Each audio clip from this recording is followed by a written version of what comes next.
Je m'appelle Chantal Balthazar, je suis présidente d'une association nantaise SIEN, Solidarité Internationale et Éducation Nouvelle.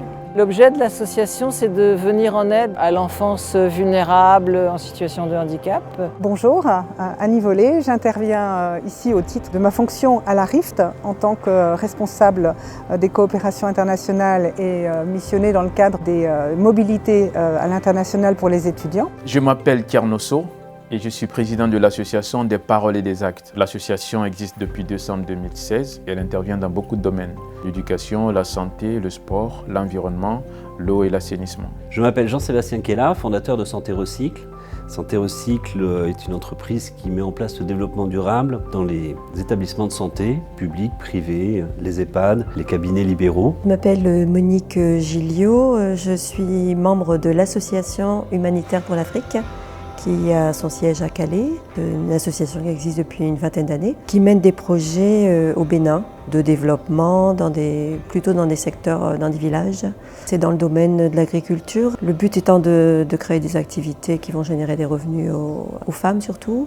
Alors je m'appelle Célia Potvin, je suis ingénieure agronome. Dans ma vie, j'ai consacré beaucoup de temps sur les questions réglementaires et sur un deuxième volet qui me tient beaucoup à cœur personnellement, c'est l'éducation populaire. Alors moi, je suis Céline, je suis chef d'atelier transfo chez les Anges Gardins. J'ai d'abord démarré en tant que salariée en insertion, à la recherche de redéfinir un projet professionnel. Et j'ai rencontré Célia qui a fait le premier voyage au Bénin et qui m'a formée ici en interne à la gestion d'un labo de transformation. La mission qui m'a été confiée est donc une mission d'expertise, d'évaluation des besoins en formation des personnels qui exercent actuellement à la Petite Fourmi. On a rencontré Muriel des Pays de Loire Coopération Internationale qui nous a effectivement parlé que ce type de mission était possible sous un dispositif qui s'appelle Explore. Tout naturellement, on a fait appel à la RIFT puisqu'on avait cette convention avec eux autour de la formation. Nous avons eu l'occasion de nous rencontrer un certain nombre de fois avec Chantal. Nous avons rencontré aussi le réseau régional multi-acteurs afin de construire un peu plus précisément le contour de la mission. Et puis elle s'est déroulée sur une quinzaine de jours à Kribi. J'ai connu Explore à travers S'entraider, qui m'en a parlé au cours d'une des rencontres que j'ai dû avoir avec les responsables de S'entraider. Dès qu'on a mis Explore sur place, on m'en a parlé rapidement du dispositif. Et moi, j'ai trouvé que c'était quelque chose de génial. Et on avait un besoin qui était là. Et puis on s'est dit, on va essayer de tenter notre chance pour essayer de répondre à ce besoin-là à travers Explore. C'est une mission qui est sous forme de... On fait exactement notre métier, voilà, avec un côté un peu plus exotique, puisque c'est vrai que là c'était en Guinée. C'est du mécénat de compétences, c'est-à-dire qu'on va mettre à disposition ce que l'on fait au quotidien dans notre entreprise pour un pays étranger, pour une cause. Et c'est là où on transmet effectivement nos valeurs. Donc la première demande de spécialistes dans le cadre d'un programme Explore, c'était surtout sur l'aspect validation technique, pour savoir si le processus qui avait été mis en place, il était conforme sur la qualité du produit. Pour savoir si ce qu'on avait mis en place en modalité de durée de chauffage, par exemple, si c'était suffisant pour que le produit soit de qualité et qu'il soit consommable sans risque. Alors Monique est venue nous voir pour HPA et pour nous demander conseil au départ.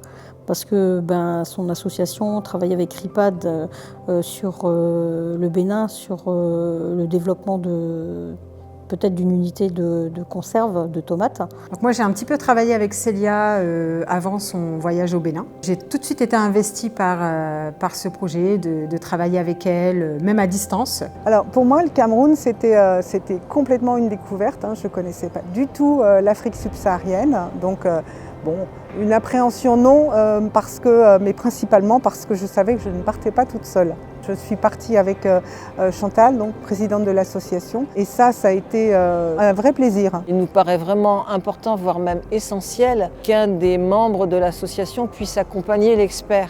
Un membre qui a déjà une connaissance plus fine du contexte, de la culture. Alors quand on part comme ça dans un pays étranger, pour ma part c'était la première fois que j'allais en Guinée. Je connaissais l'Afrique du Nord, j'étais déjà allé au Sénégal avec l'ONG. La Guinée c'était la première fois. La première chose que l'on fait bien évidemment c'est on cherche, on se renseigne sur la culture locale. Il y avait un contact permanent avec Jean-Sébastien et puis Pacte Guinée qui était là, le partenaire local qui s'est très bien occupé de lui, qui l'a réceptionné à l'aéroport, l'a conduit à son logement. Pacte était présent avec Jean-Sébastien durant toute la mission. Il y a des moments donnés, on a besoin de spécialistes sur des plans techniques, commerciaux, etc. Et le programme Explore, dans ces cas-là, c'est vraiment bien utile et je pense que c'est enrichissant aussi pour ceux qui se déplacent. Donc j'étais partagée entre mes angoisses d'aller au Bénin et mon envie quand même d'aller aider. Du coup, Monique a réussi à me convaincre de passer au-dessus de mes angoisses et je suis partie au Bénin. Célia est partie, elle est rentrée, on a fait un petit point sur son séjour et tout ça, et ce qui a permis déjà d'envisager le mien. C'est tout à fait le type de mission desquelles on revient différent parce qu'on a découvert, parce qu'on a été touché par un certain nombre de rencontres. Alors une deuxième mission est en train de se préparer. Justement, donc de toute façon, oui, c'est parce que j'en ai envie, bien évidemment, et que la première s'est très bien déroulée. Donc c'est prévu que cette année avec Explore, le projet Explore, qu'on essaie de faire venir encore Jean-Sébastien. Ce qui est intéressant dans un dispositif comme Explore, c'est que ça donne l'occasion à des gens comme nous d'aller apporter leurs compétences à d'autres. Mais au-delà de ça, ça nous bouscule dans nos pratiques et ça crée des liens d'amitié, des ponts qui sont très intéressants parce que c'est des choses qui vont durer. Alors j'ajouterais que la Petite Fourmi est un projet innovant, que la mission Explore était aussi innovante. Peut-être que ça peut servir et être dupliqué pour d'autres associations ou d'autres projets. Qu'on soit bien d'accord, ce ne sont pas des vacances, c'est une mission qui se fait certes à l'étranger, mais où on va mettre nos compétences à disposition pour d'autres. Explore, c'est l'un des plus beaux projets qu'on ait pu réaliser. C'est vraiment un projet qui a tout son sens. Au sein de l'association, on a des bénévoles, on a des partenaires, mais on manque de compétences dans ces domaines-là. Et Explore permet de résoudre ce problème-là. Je repars quand ?